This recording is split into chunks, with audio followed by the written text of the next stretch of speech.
So just come up the wall to explore a little bit. There's a nice Glendonite blade. Come across here, there's another one. Another one there. Another one there. He's not coming out of there in a hurry. Neither is he, but that's a big one actually. Might be worth actually have a look at him.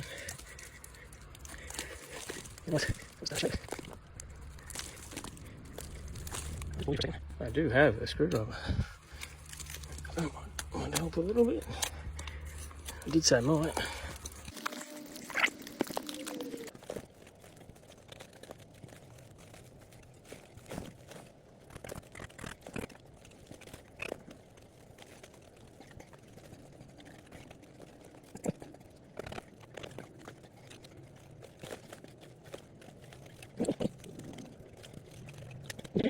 So from what just looked like a blade, like that one single blade popping out, he's turned into quite a nice star-shaped Glendonite, which is cool.